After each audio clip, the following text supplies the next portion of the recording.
Mathieu, est-ce que comment allez-vous? Ça va? Ça va très bien. Bonjour Jean-Joseph, bonjour à tous. Bonjour. Est-ce que Charles est présent? Bah oui, normalement, il devrait être pas loin. Ok. Je ne vois pas Charles, mais de toute façon, je vais commencer avec l'introduction, si ça vous plaît. Est-ce que ça va? Ouais, sans problème. Ok. Où est Charles? Je ne sais pas. Ok, maintenant. Bonsoir, Charles. Bonsoir Jean-Joseph. Ok, c'est tout à fait un plaisir de vous avoir. Ok. J'espère que tout va bien, n'est-ce pas? Comme un samedi. Ok. Maintenant, accueillons Charles-Henri Sauger et Mathieu Roy pour parler de la simplification des données avec les fonctions de l'intelligence artificielle de Microsoft Fabric. C'est un plaisir de vous avoir tous les deux cette année encore, n'est-ce pas? N'hésitez pas à partager vos écrans et à vous présenter, à commencer à la présentation. C'est tout à fait un plaisir de vous avoir encore une autre fois. OK. Je vais partager votre écran. Est-ce que ça, c'est l'écran, n'est-ce pas? Oui. C'est bien ça. OK. Donc, Vous pouvez... on y va quand tu veux. Donc, on va vous présenter un sujet qui est un peu à la mode chez Microsoft en ce moment, étant donné qu'on va parler de Microsoft Fabric, sujet extrêmement tendance, avec la plateforme de données de Microsoft en mode SaaS et d'AI, donc d'intelligence artificielle, alors sujet encore plus à la mode, avec les AI fonctions. Donc, de mon côté, je suis MVP Data Platform dans une coopérative qui s'appelle Insider en France et je travaille avec Mathieu. Et je suis consultant data platform aussi chez insiders.coop, en France à Paris également. Si tu veux passer à la suite, Ouais. je te laisse gérer le slide deck. Un petit mot sur les sponsors. Merci à l'Azure Data Community et à AMD d'être sponsor de cet événement, le SQL Saturday IT. Et pour aujourd'hui, l'agenda, donc on va faire une petite introduction sur les sujets liés à la data science. Qu'est-ce qui fait qu'aujourd'hui on parle de Fabric et d'intelligence artificielle et particulièrement de Fabric AI Functions. On regardera dans quel contexte on peut être amené à utiliser les AI fonctions de Fabric, quels sont les prérequis, et puis on terminera par une grande démonstration de justement comment on utilise les AI fonctions dans Microsoft Fabric et quelles pourraient être les alternatives qu'on utilise déjà aujourd'hui. Merci. Et du coup, n'hésitez pas si vous avez des questions, on a la vue sur vos commentaires. Donc, rendez la session interactive si vous avez des questions ou s'il y a des inconnus, ça nous arrange bien. On essaiera aussi de ne pas prendre trop de temps parce que si je dis pas de bêtises, vous avez votre pause déjeuner qui est déjà pas très longue initialement, donc on va vous laisser aller déjeuner tranquillement. Donc, un petit peu de contexte. On parle de data science, d'intelligence artificielle, de machine learning, de statistiques. C'est un sujet qui nous tourne autour depuis un certain nombre d'années dans l'IT. À l'époque même de SQL Server Analysis Services, on avait le data mining expression. À l'époque, il y avait déjà des solutions sur l'étagère pour faire de la data science. Chez Microsoft, on a eu plein de petites tentatives et à chaque fois, ce qui en est ressorti, c'est soit c'est un métier très spécifique qu'on peut retrouver au travers du métier de data scientist, soit ça demande quand même des compétences techniques et mathématiques importantes. Tout ça pour gérer les différentes formes d'IA. Quand on parle d'intelligence artificielle, on met plusieurs choses dans la boîte. on parle de machine learning, donc d'apprentissage automatique, de computer vision, tout ce qui va être analyse d'images et description d'images, traitement du langage naturel, analyse documentaire, intelligence documentaire qui permet de faire de l'extraction, par exemple, de documents complexes, knowledge mining, ou encore le truc super tendance, l'IA générative avec tous les LLM que vous connaissez. Donc, la data science, en soi, c'est un sujet qui peut paraître complexe et qui l'est de fait quand on veut se pencher dessus. C'était pour voir si tu suivais.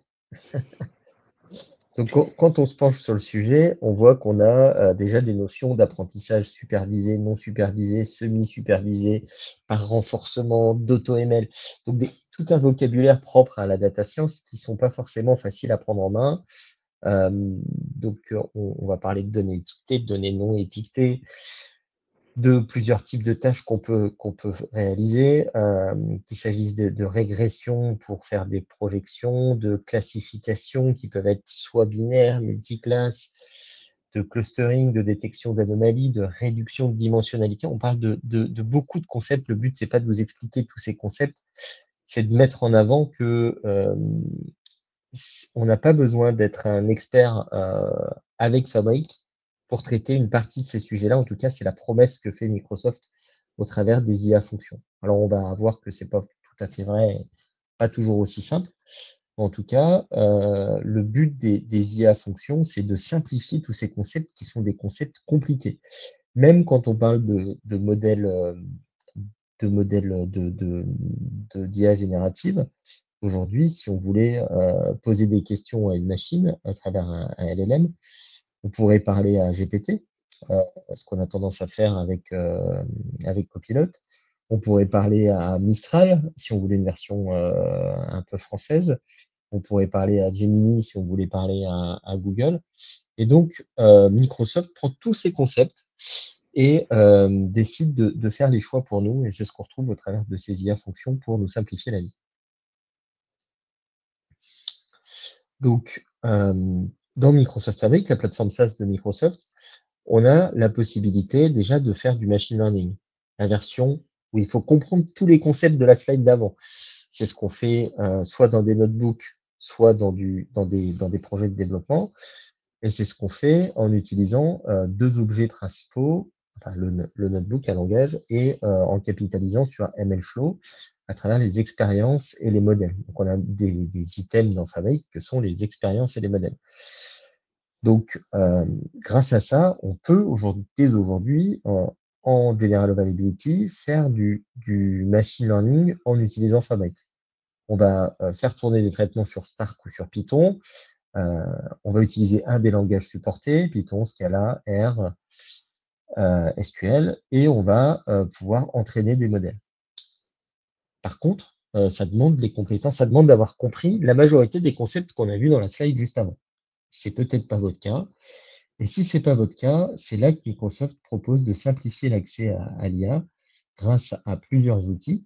Copilot, qui va nous permettre d'avoir un agent à l'intérieur de Fabric à qui poser des questions. Donc là, on va être en train de faire du développement, faire un rapport Power BI, faire du traitement de l'ETL. Et on va pouvoir demander à Copilot de générer du code pour nous. Ça, c'est une première chose. On va pouvoir utiliser des Fabric Data Agents. Ça, c'est un peu un chatbot à l'intérieur de Fabric dans lequel on va pouvoir poser des questions sur nos données. Et là, ça va plutôt être lié à nos données en termes d'analytique et ça va nous répondre, le chiffre d'affaires le plus important dans l'entreprise, c'est celui-là, sur ce produit, etc. Donc, plus à destination des utilisateurs finaux. Et enfin, les IA fonctions qu'on va vous montrer un petit peu aujourd'hui. Voilà, ça sert à quoi les IA fonctions?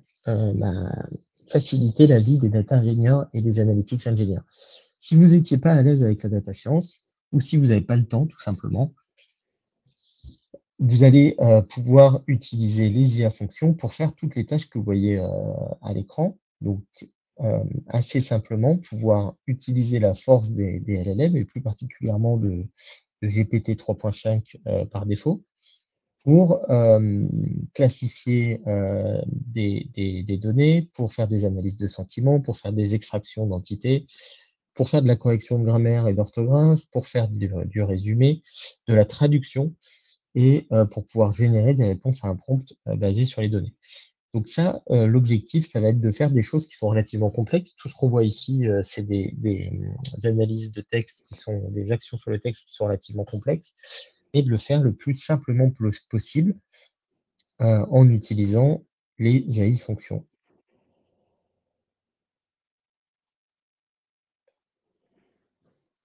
Donc, c'est toi tu as changé cette slide. D'où sort cette slide, Mathieu? Tu veux qu'on y revienne plus tard, peut-être? Non.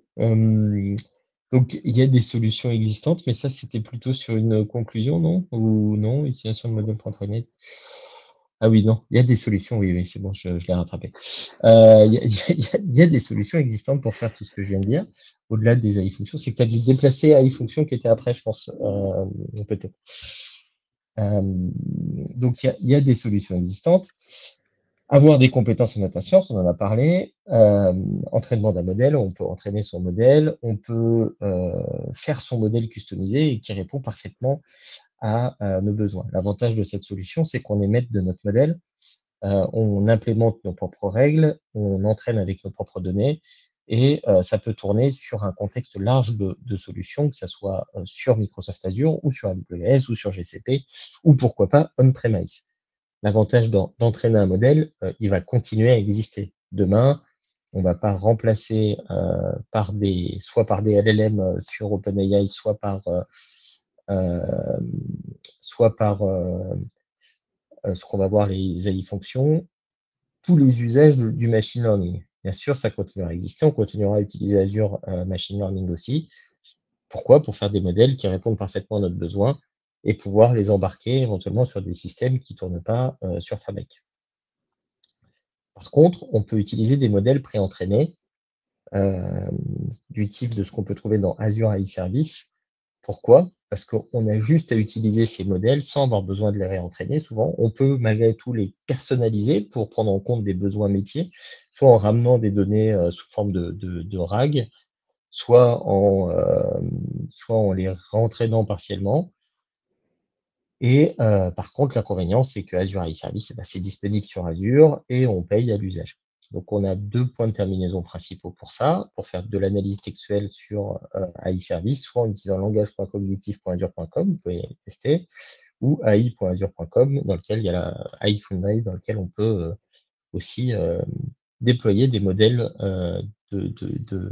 d'analyse de texte ou de LLM.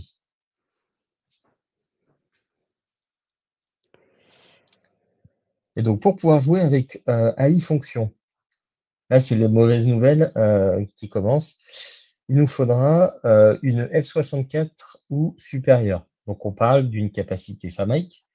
Si vous connaissez un petit peu l'outil de gestion de données de Microsoft qui s'appelle Microsoft FAMIC, vous savez que pour pouvoir l'utiliser, il faut une capacité FAMIC. Donc, pour pouvoir utiliser les FAMIC AI fonctions qui sont encore en preview, il faut une F64 ou supérieure. F64, on est autour de... ouais, ça coûte un petit peu d'argent, 8 000 € à peu près. Alors, je ne sais pas les prix en dollars, mais entre 8 et 9 000 $, je pense aussi, en fonction de la région. Il faudra utiliser un runtime Spark 1.3 ou supérieur, et il faudra être autorisé au niveau du tenant à utiliser tout ce qui est point de terminaison Azure OpenAI, étant donné que toute la partie aujourd'hui AI fonction capitalise sur GPT, comme je vous disais, et donc sur les algorithmes d'OpenAI. Et on pourra faire des implémentations soit en Spark, en utilisant PySpark, soit en Python, en utilisant Panda.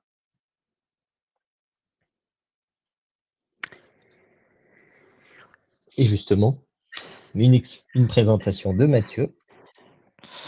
Alors, ça va être le moment de la démonstration. Donc, l'idée de la démonstration, ça va être de comparer l'implémentation en utilisant des AI fonctions avec une autre implémentation qui se base sur des modèles déjà pré-entraînés. Donc, pour commencer, on va se rendre sur Microsoft Fabric à l'adresse app.fabric.microsoft.com. Donc pour cette démonstration, on a déjà provisionné, on a déjà créé un espace de travail, un workspace dédié pour ce cas d'exemple qu'on va vous présenter. Donc on voit, je vais peut-être zoomer un petit peu. On voit que ce workspace est bien associé à une capacité fabrique. On voit qu'il y a le petit diamant ici.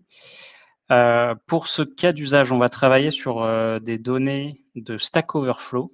Donc on a récupéré, qui sont disponibles sur Internet, la liste, les informations des utilisateurs et les informations des posts et réponses sur Stack Overflow. Donc bon, je peux vous montrer rapidement, c'est pas le cœur du sujet, mais comme dans tout sujet en data science, il y a souvent un peu de data engineering à faire avant pour aller récupérer les données, les préparer, les mettre à disposition.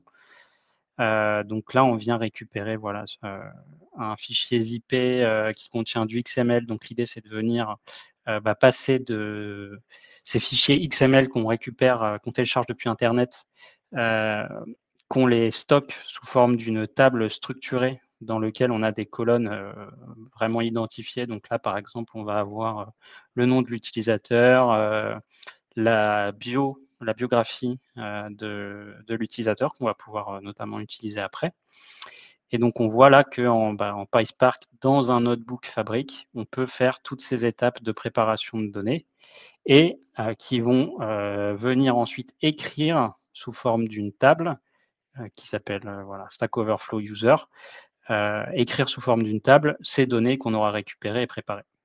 Donc, notre notebook ici est attaché à ce qu'on appelle un lakehouse. Donc, c'est un objet qui permet de stocker des données, comme on le voit ici, ou sous forme de table, comme ici, ou sous forme de fichier. Donc, on avait dû stocker, je crois, les fichiers XML par ici. Ouais. Et on voit après que les tables user et post sont ici. Notre objet lakehouse, on le retrouve évidemment dans le workspace et on peut du coup accéder aux données pour voir un petit peu à quoi elles ressemblent. Tu nous ferais un petit select point étoile sur post là pour voir un petit peu de quelle volumétrie on parle. Ouais. Donc là, plus, toi, tu as accès à du vrai SQL, pas comme la personne d'avant là, qui avait un SQL.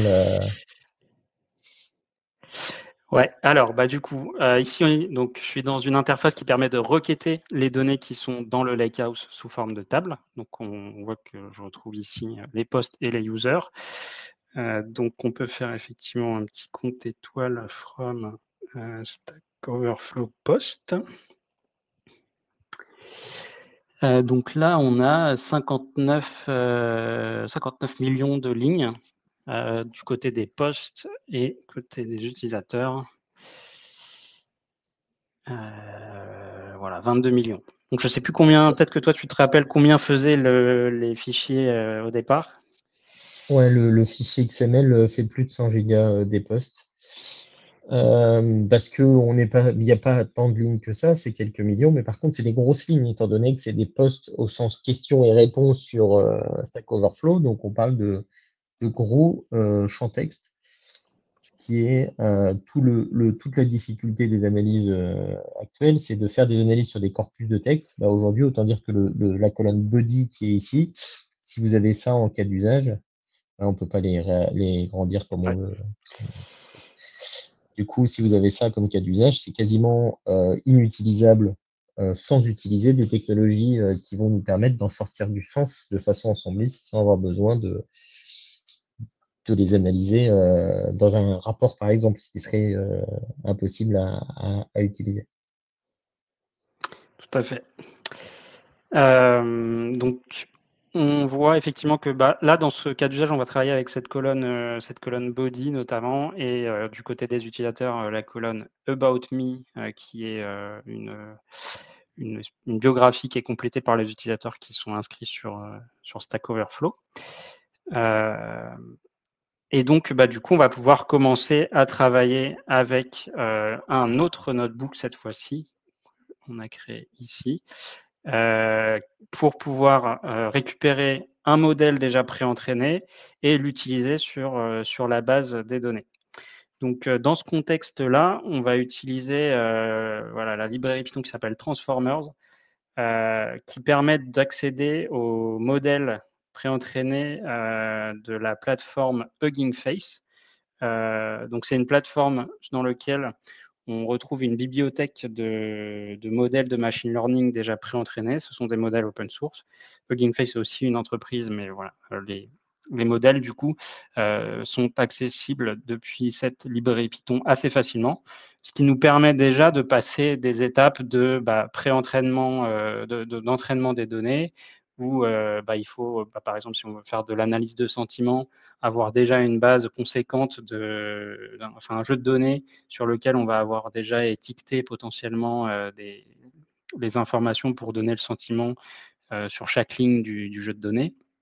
Toutes ces opérations fastidieuses sont facilitées avec l'utilisation de ces modèles préentraînés, notamment ceux qui sont disponibles sur Hugging Face.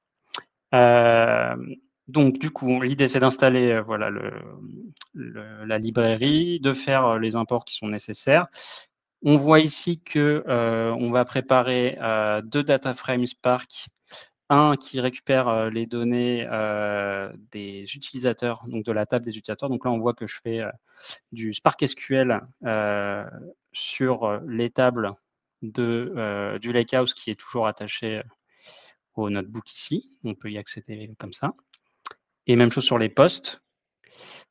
Et donc, on va pouvoir faire de l'analyse de sentiments. Donc, pour l'analyse de sentiments, ici, on voit que avec le package que j'ai installé, je peux facilement. Alors, ça demande néanmoins de connaître voilà, les modèles à utiliser, de savoir comment est-ce qu'on utilise ce package transformer pour les différentes tâches qu'on souhaite réaliser. Donc là, par exemple, dans ce premier exemple, l'idée, c'est de faire de l'analyse de sentiments. Donc, du coup, on va pouvoir utiliser ce type de modèle, hein, le Distrilbert. Alors, je ne le sors pas de nulle part. Là, pour le coup, moi, c'est pas forcément mon domaine de prédilection, donc je me suis aussi aidé d'une IA pour trouver le bon modèle disponible sur Hugging Face.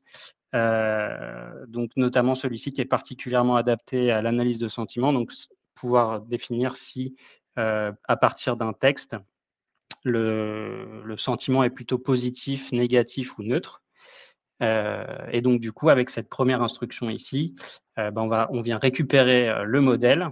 On vient en faire ensuite une fonction qu'on va pouvoir appeler sur chaque ligne de notre data frame. Donc, l'idée, ça va être voilà, d'appeler la fonction qui retourne le sentiment sur la base du texte qui aura été tronqué, parce que si jamais le texte est trop long, l'idée, c'est pas de tout analyser, ou de renvoyer un sentiment neutre si voilà, rien n'a été trouvé, et d'en faire une fonction. Et ensuite, cette fonction, on peut l'appeler sur la base de notre data frame. Donc là, par exemple, sur le data frame user et la colonne about me, on vient rajouter au data frame une colonne qui s'appelle sentiment, qui va contenir le résultat de la fonction qui aura été évaluée du coup pour chaque ligne. Et avec cette instruction-là, du coup, je peux voir le résultat de l'analyse de sentiments sur chacune des biographies des utilisateurs de mon dataset. Donc, excellent. Là, on peut évaluer la pertinence ouais. On peut évaluer la pertinence de faire une analyse de sentiments sur une biographie. C'est vrai que c'est questionnable, on va dire. Mais du coup, là, on voit bien que chaque texte a une évaluation positive ou négative ou neutre éventuellement. Mais là, il n'y en a pas dans les premières lignes. Est-ce que tu as l'équivalent en AI fonction du coup? Est-ce qu'on peut Et faire la même chose? on peut essayer de faire la même chose en AI fonction. Donc, j'ai cet autre notebook. Parce que là, tu as dû aller chercher la bonne librairie, tu as dû trouver Hugging Face, tu as dû te renseigner, et c'est pas natif sur Fabric, ça veut dire que là, ce code-là, tu aurais pu le faire tourner en local sur ta machine, par exemple. Effectivement, ouais. en ayant installé tous les prérequis nécessaires. Donc du côté des AI fonctions, ça va être ce notebook-là. Donc un peu le même principe, il va falloir installer des dépendances. Alors ces dépendances-là, elles sont disponibles dans la documentation Microsoft. C'est ce qui va permettre de faire fonctionner les AI fonctions. Il y a des chances qu'après la preview, ça soit plus nécessaire d'ailleurs, hein. Ça va, on est toujours sur une preview, donc il y a plein de librairies qui sont installées par défaut sur les clusters Spark de prod. Il y a des chances que ça finisse installé sur les clusters de base. Tout à fait, et que ce soit accessible facilement via un bouton ou juste les dernières instructions qu'on verra après. Donc installer les dépendances, voilà, quelque chose d'assez classique. On voit que aujourd'hui le modèle qui est utilisé, c'est GPT 3.5. Donc c'est ce modèle-là qui va fonctionner avec les AI fonctions qu'on va utiliser aujourd'hui.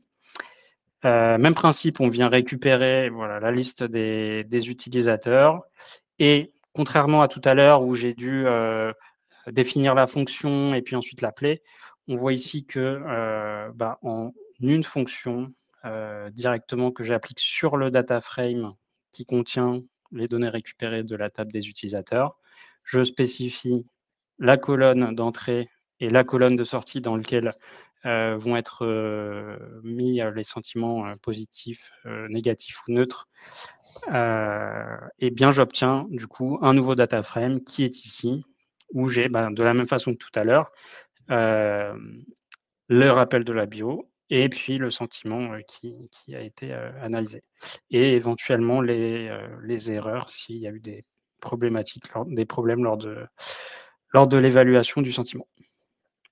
Ça a l'air quand même beaucoup plus simple à faire que ce que tu avais utilisé. Là, on part du data frame, on dit depuis mon data frame, depuis ma table, tu vas appliquer une fonction AI et tu vas faire analyse les sentiments sur cette colonne et créer une nouvelle colonne. Tout à fait. L'objectif des AI fonctions, c'est de, voilà, comme son nom l'indique, rendre accessible via juste une fonction des capacités d'IA et de machine learning, très simplement. Donc on se pose pas la question de quel est le bon modèle, qu'est-ce que c'est Hugging Face, voilà. Vraiment, c'est comme si c'était une fonction Python accessible directement dans les notebooks. En l'occurrence, ça fonctionne dans Fabric ici avec les prérequis qu'on a mentionnés. On est bon pour l'analyse. Ouais, on peut continuer. Donc on a parlé de l'analyse de sentiments. Hop, on va pouvoir faire aussi de la classification. C'est une autre possibilité. Donc là, même principe, je vais vous montrer comment on fait avec un modèle Hugging Face et comment on peut le faire en AI function par la suite. Donc ici, même principe, je vais appeler un modèle. Donc ici, c'est celui-là, là, le BART large MNLI,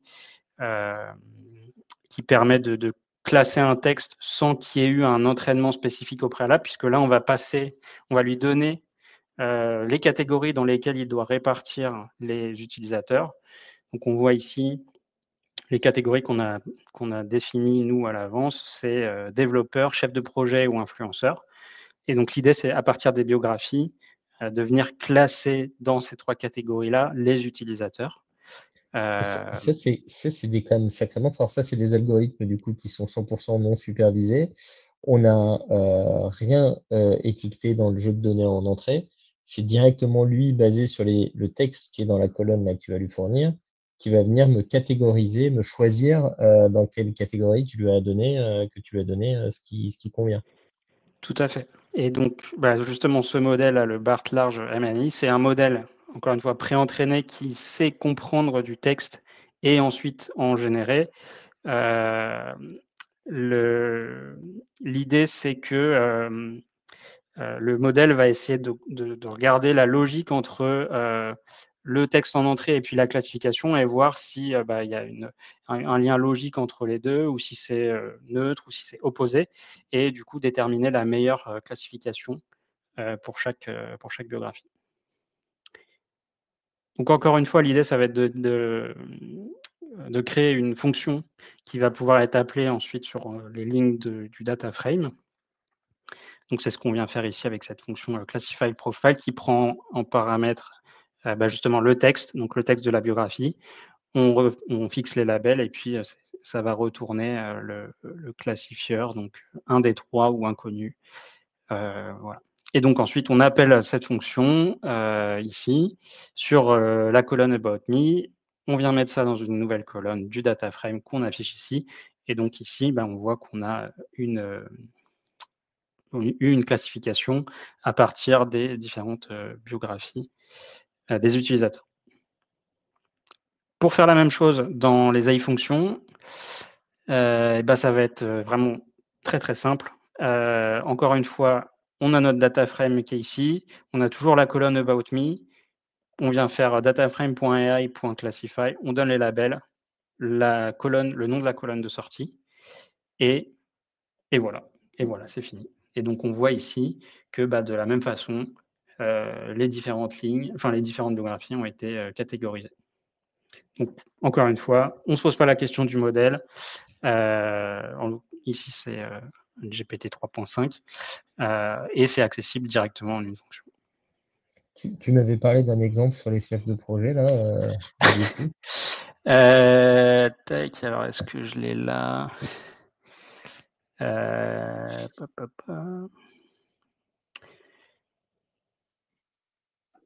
Eh ben non, je vais pas le retrouver. Ah si, chef de projet, non, ça peut pas être celui-là.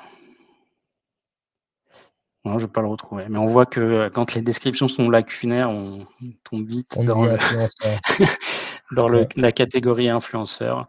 Ou quand on a des trucs un peu relevancy is the key. Voilà. Là, je suis influenceur, tu vois, je sors des... C'est génial. Problème sur Donc les ça n'a pas autres. l'air si mal en vrai la catégorisation qui est faite.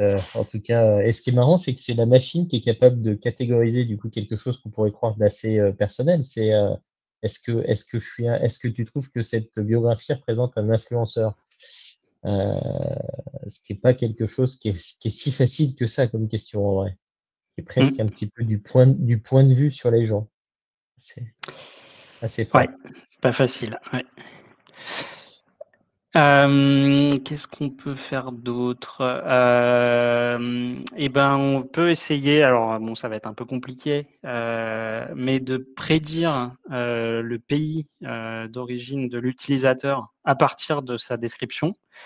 Donc l'exercice est compliqué parce que dans la biographie, il n'y a pas forcément une mention du pays ou une référence au pays. Donc on va voir que là, de la même façon, on va utiliser un modèle qui s'appelle ici Flant T5 Base, qui permet de faire de la génération de texte, qui va suivre des instructions pour générer du texte. Donc les instructions, ça va être un prompt. On appelle ça aussi comme ça. Donc là, le prompt, c'est je lui demande d'identifier le pays de l'utilisateur à partir de sa biographie qui va être passé dans le prompt également.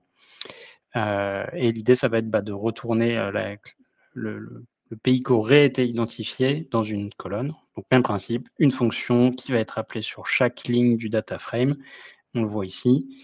L'idée, ça va être de retourner dans Predicted Country la prédiction. Donc là, on voit que pour la plupart des lignes dans l'exemple ici, le pays prédit, c'est United States. Alors, c'est pas forcément très étonnant parce que sans mention du pays et avec un site où la langue de référence est l'anglais, par défaut, la prédiction va être langue anglais, alors pays et United States. Voilà. On a des résultats un peu étonnants là, par exemple, Japan. Alors peut-être parce qu'il y a une référence à Pokémon Go dans la biographie. Voilà. Difficile d'expliquer. Après, t'es muté, là, je crois, Charles. Ouais. Difficile d'expliquer comme ça pourquoi le modèle a choisi ce pays et pas un autre. Voilà. Après, là, pour India, je crois qu'il y avait une référence directe au pays. Donc là, c'était plus facile, clairement. Donc ça, c'est côté modèle pré-entraîné que j'ai récupéré en utilisant la librairie Transformers.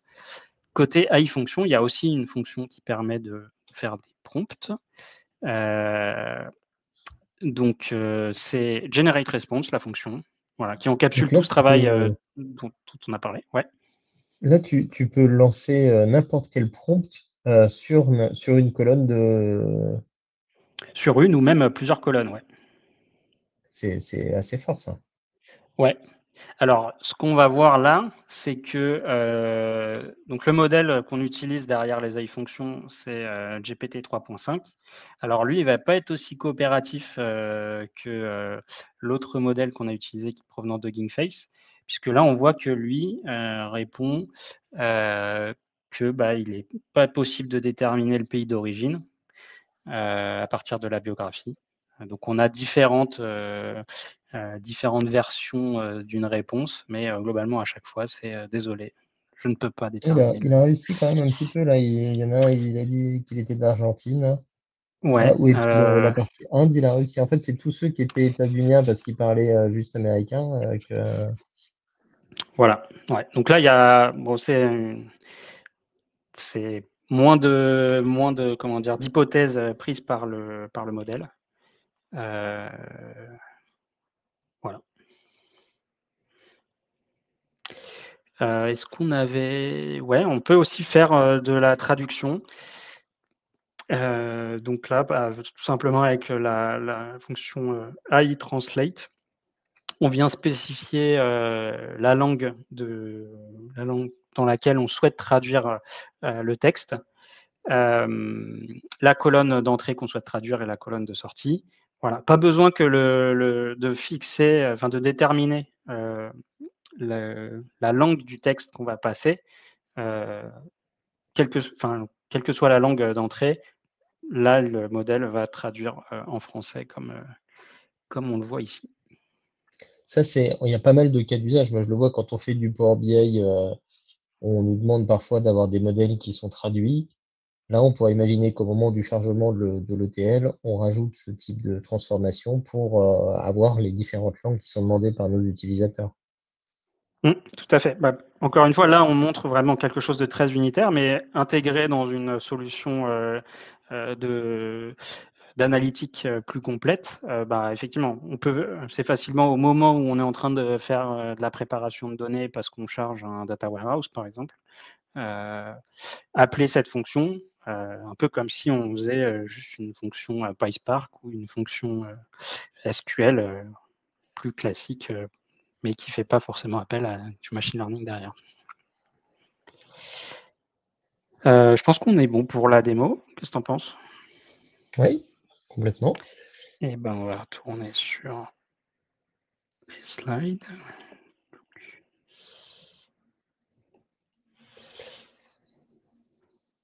Donc, on est bien sur une solution qui est en preview. Donc, l'objectif de Microsoft, comme vous l'avez vu, c'est de prendre des choses qui sont... Donc, Mathieu nous a montré comment on le faisait avant les IA fonctions et comment on peut le faire maintenant avec les IA fonctions. L'objectif, c'est de simplifier la syntaxe, de partir du data frame et de dire je veux rajouter, je veux faire telle action sur telle colonne. C'est donc intégré dans Fabric, le point de terminaison qui est interrogé, et la facturation de chaque calcul est réalisée en capacity units sur notre capacité Fabric. Donc, si Fabric est un produit qui vous intéresse, vous verrez assez vite que tout est refacturé au travers des capacity units. Et donc, on peut réserver une certaine capacité. Et donc, c'est ce qui rend intéressant aussi cette fonctionnalité, c'est qu'elle ne s'appuie pas sur des services extérieurs. En tout cas, elles sont refacturées de la même façon que tout Microsoft Fabric. Donc ça, c'est assez sympa. Bon, après, objectivement, c'est aussi un peu cher. Aujourd'hui, ce genre de calcul, la simplicité, Microsoft me la refacture bien. Donc, il faudra bien avoir en tête que utiliser ces IA fonctions, c'est plus cher généralement que d'utiliser un service, une librairie telle que Mathieu a pu le faire avec une librairie externe.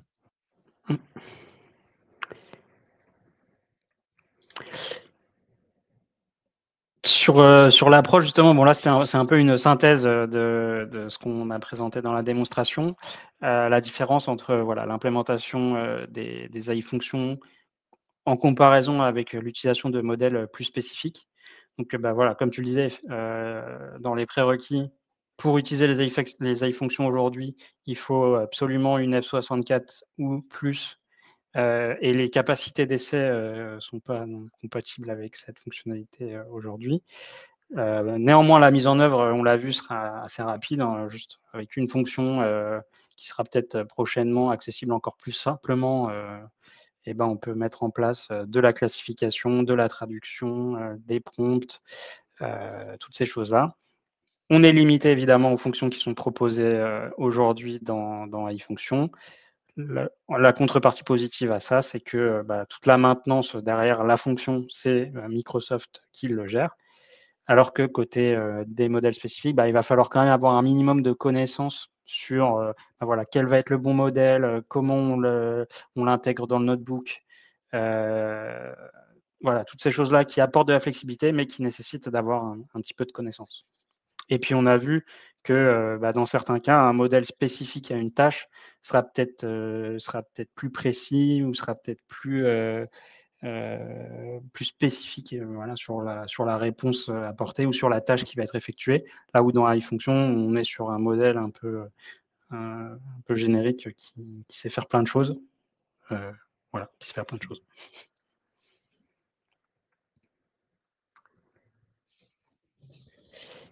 Tu voulais rajouter une petite conclusion? Du coup, tu l'as bien faite. On peut prendre des questions s'il y en a.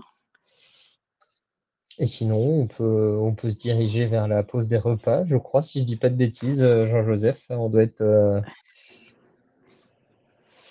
Ouais, il me semble.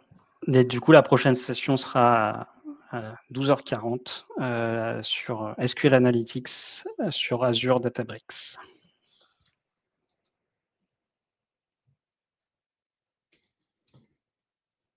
Il est déjà parti manger, Jean-Joseph.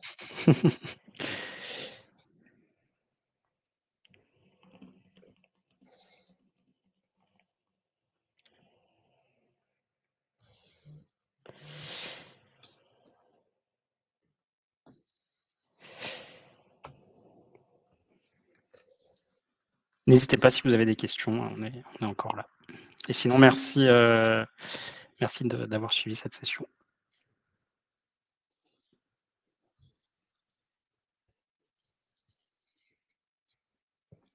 On a fini trop en avance, tu vois.